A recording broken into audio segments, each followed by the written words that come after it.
So welcome back to S group. मेरा नाम है आमिर और मैं हूं आपके आज की इस क्विज का होस्ट। जैसा कि मैंने आपसे प्रॉमिस किया था, ठीक रात 8 बजे मैं फिर से हाजिर होऊंगा नए 15 क्वेश्चंस को लेकर। लीजिए, हाजिर हूं नए 15 क्वेश्चंस के साथ। आज मैं फिर आपके साथ शेयर करूंगा नए 15 क्वेश्चंस।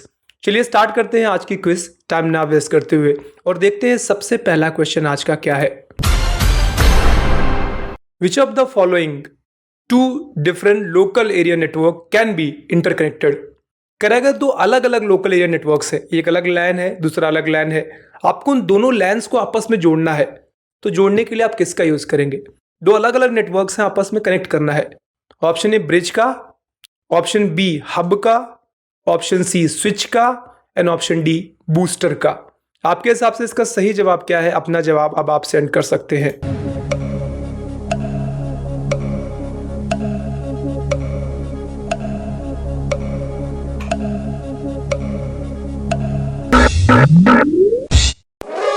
अगर आपका जवाब सही है तो कॉन्ग्रेचुलेशंस, बट उसके लिए पहले आपको पता करना पड़ेगा इसका सही जवाब क्या है। तो इसका सही जवाब है ब्रिज। अब ये हो रहा होगा कि आपको बहुत सारे नए नए क्वेश्चंस मिल रहे होंगे जो कि फंडामेंटल से संबंधित हैं, और हो सकता है आपने इसको क्लास में पढ़ा ना हो। तो आई वॉज प्लानिंग कि पहले मैं सोच रहा था कि मैं CSS की क्लासेस स्टार्ट करूं, बट नाउ आई फील कि उससे पहले मुझे फंडामेंटल की क्लासेस आपको दे देनी चाहिए। वैसे कि फंडामेंटल क्लासेस ऑलरेडी अपलोड की जा चुकी है, अगर आप चाहें तो जाके चेकआउट कर सकते हैं। लेकिन मैं फिर से सोच रहा हूं दोबारा से मैं फंडामेंटल के अलग अलग टॉपिक्स पे अलग अलग वीडियोस बनाकर, अलग अलग क्लासेस बनाकर अपलोड कर दूं, ताकि आपको और भी ज़्यादा सहूलियत हो इन क्वेश्चंस को आंसर करने में। और साथ ही साथ अगर आप भी CCC या O लेवल एग्जाम्स के लिए जा रहे हो तो आपको उसकी हेल्प मिल जाएगी। तो अगर आप ये चाहते हो कि मैं उस पर पहले बनाऊं, CSS पे बाद में बनाऊं, तो आप वो कमेंट पे लिख सकते हो। अगर आप ये चाहते हो कि नहीं मैं कोडिंग ही स्टार्ट करूं, तो आप वो भी कमेंट पे लिख दीजिए, ठीक है। अदरवाइज 15 से 20 दिन का टाइम लगेगा, जिसमें मैं फंडामेंटल्स के जितने भी बेसिक टॉपिक्स है नेटवर्किंग के साथ में, मैं वो भी आपके लिए अपलोड कर दूंगा। तो आप ये चूज कर लीजिए कि अगला जो वीडियो आप हमारे चैनल पर रेगुलर अपलोड होते हैं क्विजेस के अलावा, वो आप किस टॉपिक पे चाहते हैं। तो इसका सही जवाब था ब्रिज। ब्रिज जो होता है वो अलग अलग नेटवर्क्स को आपस में जोड़ने के काम आता है, जबकि हब सिर्फ मल्टीपोर्ट प्रोवाइडर है, अलग अलग कंप्यूटर्स को जोड़ता है। और स्विच भी वही काम करता है, बस स्विच मैक टेबल जनरेट करता है। चलिए बढ़ते हैं अगले क्वेश्चन की ओर, देखते हैं अगला क्वेश्चन क्या है। अगला क्वेश्चन आपकी कंप्यूटर स्क्रीन पे ये रहा। Which of the following is the same as USSD। इनमें से दिए हुए ऑप्शंस में से USSD के समान क्या है? अब USD क्या है आपको अगर नहीं पता तो मैं थोड़ा सा आपको बता दूं। अगर आपको आपके मोबाइल फ़ोन में कितना डेटा है, क्या बैलेंस है, तो आप कुछ कोड्स को टाइप करते हैं, जैसे *121# या कई बार *99 करके, तो इनको हम USSD कोड्स कहते हैं। तो आपसे पूछ रहा है जो नीचे दिए हुए ऑप्शंस हैं इनमें से USSD का एग्जाम्पल क्या है? ऑप्शन ए है ईमेल, ऑप्शन बी है MMS, ऑप्शन सी है SMS, एंड ऑप्शन डी है ऑल ऑफ अबव।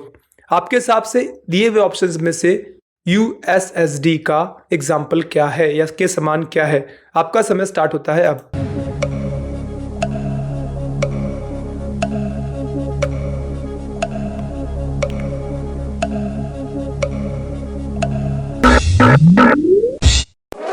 उम्मीद करता हूं आपने अपना जवाब अब तक सेंड कर दिया होगा, और पढ़ते हैं इसके आंसर की तरफ। तो इसका सही जवाब है SMS।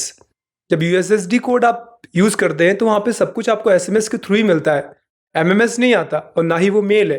तो इसका सही जवाब था आपका SMS, ठीक है। चलिए बढ़ते हैं अगले क्वेश्चन की ओर। अगला क्वेश्चन आपकी कंप्यूटर स्क्रीन पे ये रहा। इन एनालॉग कंप्यूटर कौन सा स्टेटमेंट सही है? ऑप्शन ए है input is never converted to the digital form. Analog computer में इनपुट को कभी भी डिजिटल फॉर्म में कन्वर्ट करके प्रोसेस नहीं होता। ऑप्शन बी है input is first converted to the digital form. जो भी इनपुट आता है पहले उसको डिजिटल फॉर्म में कन्वर्ट किया जाता है, तब जाके उसका प्रोसेस होता है। ऑप्शन सी है the output is displayed in the digital form. जो भी एनालॉग कंप्यूटर्स होते हैं उनका जो आउटपुट आता है वो डिजिटल फॉर्म में शो किया जाता है। तो आपके हिसाब से तीनों में से कौन सा सही है, या आपके हिसाब से क्या सारे सही हैं? तो उसके लिए चौथा जवाब है यानी ऑप्शन डी। तो आपके हिसाब से इनमें से कौन सा स्टेटमेंट सही है? अपना आंसर अब आप सेंड कर सकते हैं।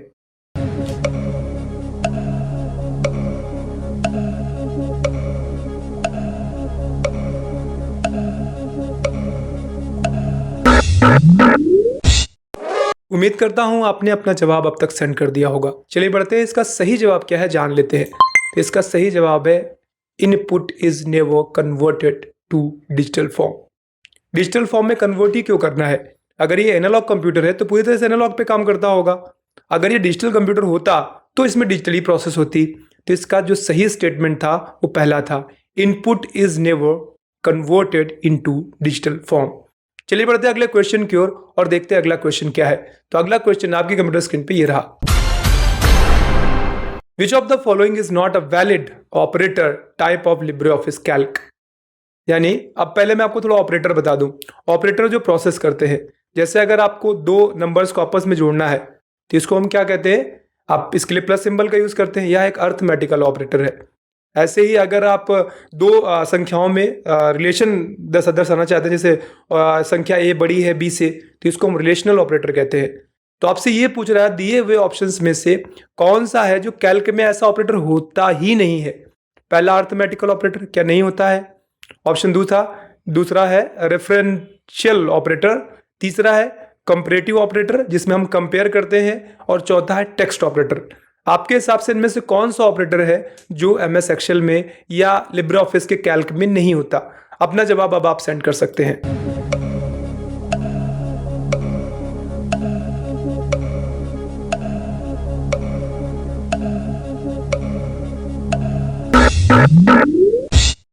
तो उम्मीद करता हूं आपने अपना जवाब अब तक सेंड कर दिया होगा और अब ये सही समय है आपके द्वारा सेंड किए गए जवाब को वेरीफाई करने का। इसका सही जवाब है रेफरेंशियल।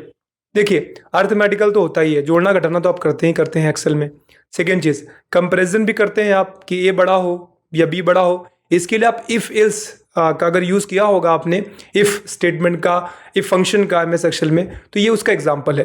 तीसरा है टेक्स्ट का, अगर आपको मैटर को कैपिटल लेटर में कन्वर्ट करना है तो आप अपर केस का यूज करते हो, लोअर केस का यूज करते हो स्मॉल लेटर के लिए। तो इसका सही जवाब आपका यही था। ठीक है, चलिए बढ़ते हैं अगले क्वेश्चन की ओर, देखते हैं अगला क्वेश्चन क्या है। तो अगला क्वेश्चन आपकी कंप्यूटर स्क्रीन पे ये रहा, where is microprocessor used. Microprocessor का इस्तेमाल करते कहाँ हैं? मोबाइल फोन्स में, कंप्यूटर पे, लैपटॉप पे, या इन सभी में? अपना जवाब अब आप सेंड कर सकते हैं।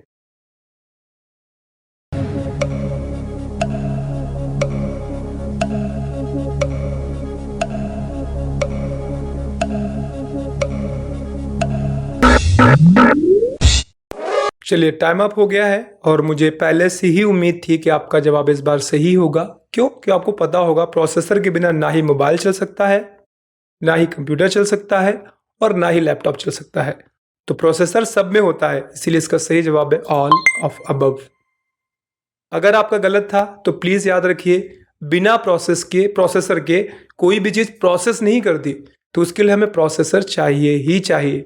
चलिए बढ़ते अगले क्वेश्चन की ओर, देखते हैं अगला क्वेश्चन क्या है। अगला क्वेश्चन आपके कंप्यूटर स्क्रीन पे ये रहा, which of the following TCP/IP protocol is used for remote terminal connected services. दो कंप्यूटर्स हैं, आपस में अलग अलग हैं वैसे तो, लेकिन नेटवर्क में कनेक्टेड है। अब एक कंप्यूटर से दूसरे कंप्यूटर को हमें एक्सेस करना है, लाइक उसमें क्या खुला हुआ है, क्या ऑपरेट किया जा रहा है, या मैं यहां से बैठ के उसको ऑपरेट करना चाहता हूं। तो उसके लिए कौन सी प्रोटोकॉल का यूज करते हैं हम? अब अगर आपने टीम वीवर सॉफ्टवेयर का सुना हो, या फिर आपने हो सकता है कि ऐसे और भी कई सारे सॉफ्टवेयर्स आते हैं जिनका हम यूज़ करते हैं, जैसे एनीडेस्क आता है, जिससे हम किसी भी कंप्यूटर सिस्टम को पिक कर सकते हैं अपने कंप्यूटर पे और इस पर काम कर सकते हैं। सवाल ये कौन सी प्रोटोकॉल काम कर रही होती है उस समय? तो ऑप्शन ए था UDP, जिसको हम कहते हैं यूजर डेटाग्राम प्रोटोकॉल, दूसरा है RARP, तीसरा है टेलनेट प्रोटोकॉल, चौथा FTP जिसको कहते हैं फाइल ट्रांसफर प्रोटोकॉल। आपके हिसाब से इनमें कौन सी प्रोटोकॉल है जो आपको रिमोट एक्सेस में लेने का फैसिलिटी देती है, फीचर देती है? अपना जवाब अब आप सेंड कर सकते हैं।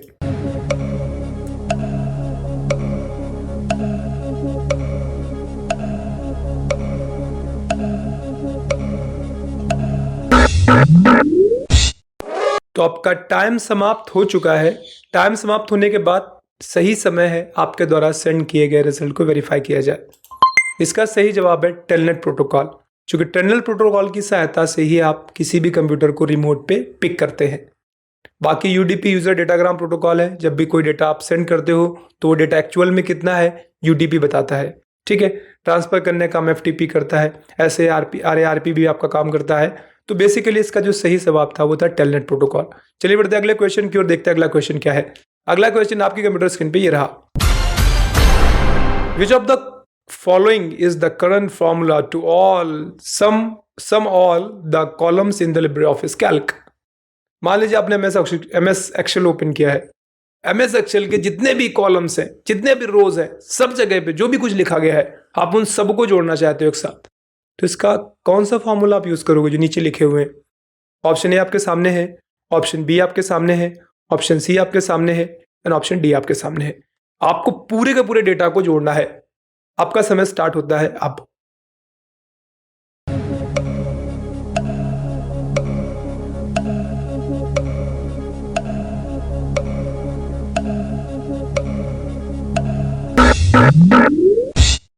उम्मीद करता हूं आपने अपना जवाब सेंड कर दिया होगा और अब समय है आपके द्वारा सेंड किए गए जवाब को वेरीफाई किया जाए। सही जवाब आपके सामने सेकंड वाला है। पहला क्यों नहीं हो सकता, समझ लीजिए। A1 से लेकर सिर्फ A5 तक कर चीज़ों को जोड़ेगा और यहाँ पे था सारे कॉलम्स पे। पहला जवाब तो गलत हो गया आपका। दूसरा अगर आप देखेंगे तो यहाँ पे ये ऑलमोस्ट एक जैसे ही है, ये तो बिल्कुल गलत था, जो कि इक्वल टू का सिंबल ही नहीं लगा है। तीसरा भी गलत ही है आपका, तो इसका ये जवाब आपका बी नंबर सही है। A1 से स्टार्ट होगा नहीं पहले सेल से, और जो सबसे लास्ट सेल है आपका AMJ 10,48,576, सबसे लास्ट वाला आपका रो होगा ये। ठीक है, सबसे इधर जाकर सबसे लास्ट वाला रो पूरा डेटा सिलेक्ट हो जाएगा और इसके बाद जो भी जितना जो भी लिखा होगा उसको जोड़ करके आपको बता देगा। ठीक है, चलिए बढ़ते हैं अगले क्वेश्चन की ओर, देखते हैं अगला क्वेश्चन क्या है। तो अगला क्वेश्चन आपकी कंप्यूटर स्क्रीन पे ये रहा। Master card number is of how many digits in the following. अगर आपके पास मास्टर कार्ड है, वैसे रुपे कार्ड तो सबके पास होगा, ATM कार्ड, रुपे कार्ड आता है, वीजा कार्ड आता है, मास्टर कार्ड आता है। आपसे पूछ रहा है जो मास्टर कार्ड होता है ATM का, उसमें कितने अंक होते हैं लिखे हुए। Option A 18 18, option B 21, option C 19 and option D 20। आपके हिसाब से मास्टर कार्ड में कितने डिजिट्स होते हैं? अपना जवाब अब आप सेंड कर सकते हैं।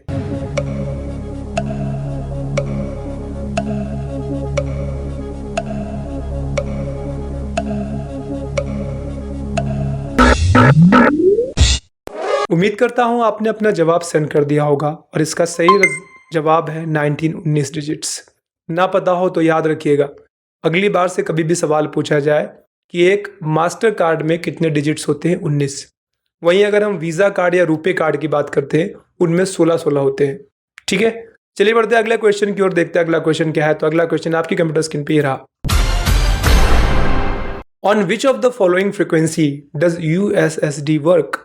USSD मैं पहले बता चुका हूं, जो स्टार करके आप टाइप करके सेंड करते हो डायलर पे डाल के, वो पूछ रहा है आपके इनमें से किस पे काम करते हैं वो। सेलुलर नेटवर्क पे, रेडियो फ्रिक्वेंसी पे, GSM नेटवर्क पे, या इनमें से किसी भी नहीं कार्य करते। अपना जवाब अब आप सेंड कर सकते हैं।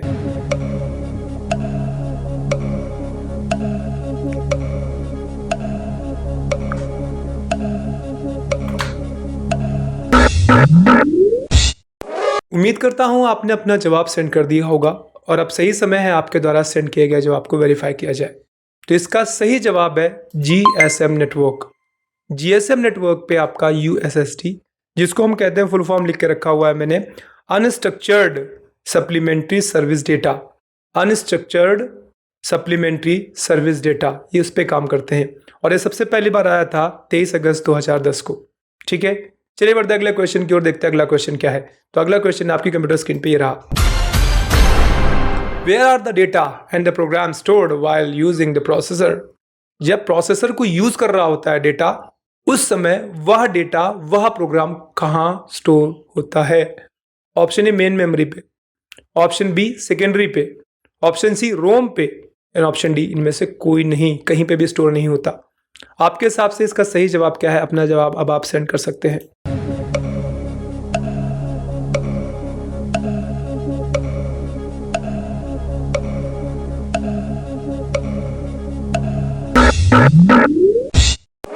उम्मीद करता हूं आपने अपना जवाब कर दिया होगा सेंड और अब सही समय है आपके द्वारा सेंड किए गए जवाब को वेरीफाई किया जाए। सही जवाब है मेन मेमोरी। जब भी कोई प्रोसेस चल रहा होता है, जैसे 2+2 आप टाइप करते हैं ताकि आपको 4 रिजल्ट निकालना है, तो जैसे आप 2 या 2 कुछ भी टाइप करते हैं उस समय वो मेन मेमोरी पे होता है। जब आप उसको सेव करते हैं तब वो सेकेंडरी पे जाता है, यानी आपके हार्ड डिस्क पे जाता है। तब तक सारा डेटा मेन मेमोरी पे ही रहता है। चलिए बढ़ते हैं अगले क्वेश्चन की ओर, देखते हैं अगला क्वेश्चन क्या है। अगला क्वेश्चन आपकी कंप्यूटर स्क्रीन पे ये रहा। Hardware and physical address is networking are popularly known as. जो भी हार्डवेयर्स होते हैं, जैसे एक लैन कार्ड है आपका, कह रहे हैं कि लैन कार्ड का कौन सा एड्रेस ज़्यादा पॉपुलर है जिसको यूज करते हैं लोग इंटरनेट कनेक्शन के लिए। लाइक एग्जाम्पल के तौर पर आपको ऑप्शन में बताया गया है आईपी एड्रेस, हो सकता है आपने इसका नाम सुना हो, TCP address, MAC address and computer address. Internet से कनेक्ट होना है, आपके पास ऑप्शंस है, तो किस एड्रेस के थ्रू आप कनेक्ट होना चाहेंगे और क्यों? आपके हिसाब से क्या लगता है इनमें से कौन सा बेस्ट रहेगा?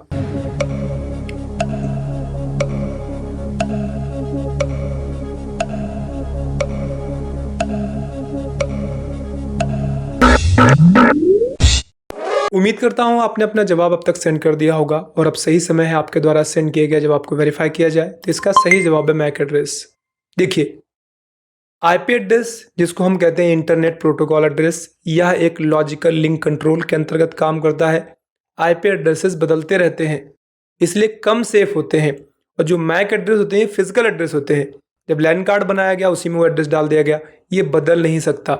2 डिवाइसेस का मैक एड्रेस कभी भी सेम नहीं हो सकता। जबकि आईपी एड्रेस तो बदल सकता है, मेरा अभी कुछ और है और कुछ और बाद में हो सकता है, लेकिन कभी भी मैक एड्रेस नहीं बदल सकता। इसका सही जवाब मैक एड्रेस। मैक एड्रेस ज्यादा पॉपुलर है। चलिए बढ़ते हैं अगले क्वेश्चन की ओर, देखते हैं अगला क्वेश्चन क्या है। तो अगला क्वेश्चन आपकी कंप्यूटर स्क्रीन पे ये रहा। ओएसआई मॉडल में कितनी लेयर्स होती हैं?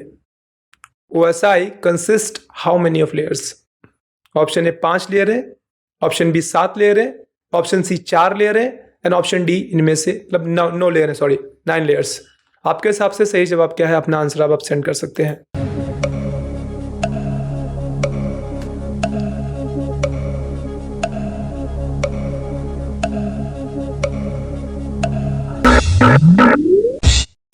उम्मीद करता हूं आपने अपना जवाब अब तक सेंड कर दिया होगा और अब समय है कि आपके द्वारा सेंड किए गए जवाब को वेरीफाई किया जाए। इसका सही जवाब है 7 लेयर है। ओएसआई मॉडल में 7 लेयर ही होती हैं। सबसे पहली एप्लीकेशन, फिर प्रेजेंटेशन, तो तीसरी होती है सेशन, चौथी ट्रांसपोर्ट, 5वीं आपकी नेटवर्क लेयर, छठी डेटा लिंक लेयर और 7वीं आपकी फिजिकल लेयर। ये सेंडिंग प्रोसेस में मैंने बताया, अगर आप कोई मैसेज रिसीव करोगे तो यही 7 होंगी, बस उल्टा हो जाएंगी। सबसे पहले फिजिकल होगी और सबसे लास्ट में आपकी एप्लीकेशन लेयर आएगी। सही जवाब था 7 लेयर है। चलिए बढ़ते हैं अगले क्वेश्चन की ओर, देखते हैं अगला क्वेश्चन क्या है। अगला क्वेश्चन आपकी कंप्यूटर स्क्रीन पे ये रहा। You can send a mail to how many at a time? आप एक बार में कितने ज्यादातर लोगों के साथ मेल सेंड कर सकते हैं? कितने लोगों के साथ? एक बार में सिर्फ एक व्यक्ति को मेल कर सकते हैं, ऑप्शन ए। एक बार में आप 50 लोगों को मेल कर सकते हैं, ऑप्शन बी। एक बार में आप 100 लोगों को मेल कर सकते हैं, ऑप्शन सी। एक बार में आप 500 से भी ज्यादा लोगों को मेल कर सकते हैं, ऑप्शन डी। आपके हिसाब से कितने लोगों को कर सकते हैं? अपना जवाब अब आप सेंड कर सकते हैं।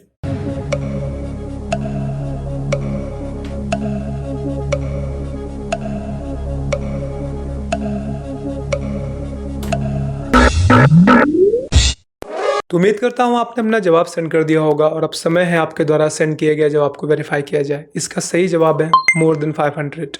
देखिए, ये इस पे भी डिपेंड करता है कि सर्विस प्रोवाइडर कौन सा है। मतलब आप जीमेल से सेंड कर रहे हो या याहू से या रेड मेल से या आउटलुक से। बेसिकली ये मान लो फिर भी कम से कम एक बार में आप सीसी करके या बीसीसी करके आप ऐड करके एक बार में आप एक ही मेल को 500 लोगों के साथ शेयर कर सकते हैं, सेंड कर सकते हैं। चलिए बढ़ते अगले क्वेश्चन की ओर, देखते हैं अगला क्वेश्चन क्या है। अगला क्वेश्चन आपके कंप्यूटर स्क्रीन पे ये रहा।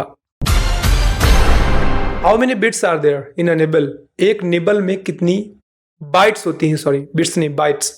एक निबल में कितनी बाइट्स होती हैं? Option A 8 byte, option B 1024 byte, option C 1 byte and option D 64 byte. Sorry, आपके हिसाब से इसका सही जवाब क्या है? अपना जवाब अब आप सेंड कर सकते हैं।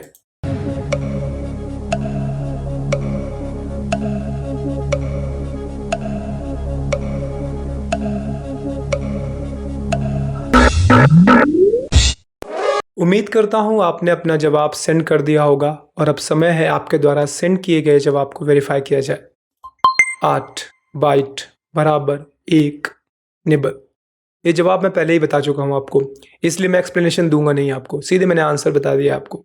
चलिए बढ़ते अगले क्वेश्चन की ओर, देखते हैं अगला क्वेश्चन क्या है। अगला क्वेश्चन आपके कंप्यूटर स्क्रीन पे ये रहा। Which of the following services USSD to translate domain name into the IP address? किसी डोमेन नेम को IP एड्रेस में कन्वर्ट करने की क्षमता किस प्रोटोकॉल में है, जो नीचे दी हुई है। Option A NIF, option B SMF sorry, option C DND and option D है आपका SMTP। आपके हिसाब से इनमें से कौन सा है जो डोमेन नेम्स को IP एड्रेस में कन्वर्ट कर सकता है। वैसे में थोड़ा सा गड़बड़ी हो गई है, आई विल करेक्ट इट। यहाँ पे DNS था, it's not DND, it's not do not disturb, its domain name system. तो अब मैं इसका आंसर बताऊं ना बताऊं, आपको पता चल गया होगा। इसका सही जवाब है DNS, डोमेन नेम सिस्टम। ठीक है, क्योंकि डोमेन नेम सिस्टम ही बता रहा है आपको कि डोमेन नेम को आप IP एड्रेस में कन्वर्ट करते हैं। ठीक है, तो उसके लिए आप DNS का ही यूज़ करते हो। तो ये थोड़ा सा टाइपिंग एरर हो गया है, DND की जगह पे DNS था और यही इसका सही जवाब था। ठीक है, कैसे आपके 15 क्वेश्चन समाप्त होते हैं आज के इस क्विज के। उम्मीद करता हूँ आपको फिर से कुछ नए क्वेश्चंस मिले होंगे, कुछ नई जानकारी मिली होगी, कुछ नई इन्फॉर्मेशन मिली होगी, कुछ नई नॉलेज मिली होगी जिसको आप फ्यूचर में यूज़ कर पाएंगे। आज की ये क्विज, आज की ये क्लास यहीं पे समाप्त होगी। फॉर्म आपने नहीं भरे अब तक तो प्लीज़ भर दीजिए, क्योंकि एग्ज़ाम डेट बहुत पास आ रही है। एग्जामिनेशंस जो पेपर हैं वो बनने स्टार्ट हो गए हैं, आपके इन क्विजेस के क्वेश्चन उनमें ऐड कर दिए गए हैं और ये लगातार ऐड किए जाएंगे। तो अगर आपने 20 रुपीज़ पे करते हुए अपना फॉर्म नहीं भरा है तो प्लीज़ फॉर्म भर दीजिए। सीखिए और कमाइए दोनों एक साथ। आज की ये क्विज, आज की ये क्लास यहीं पे ख़त्म होगी। ठीक रात 8 बजे कल मैं दोबारा से मिलूंगा आपसे। तब तक अपना ख्याल रखिए, कंप्यूटर सीखते रहिए। Bye bye and take care.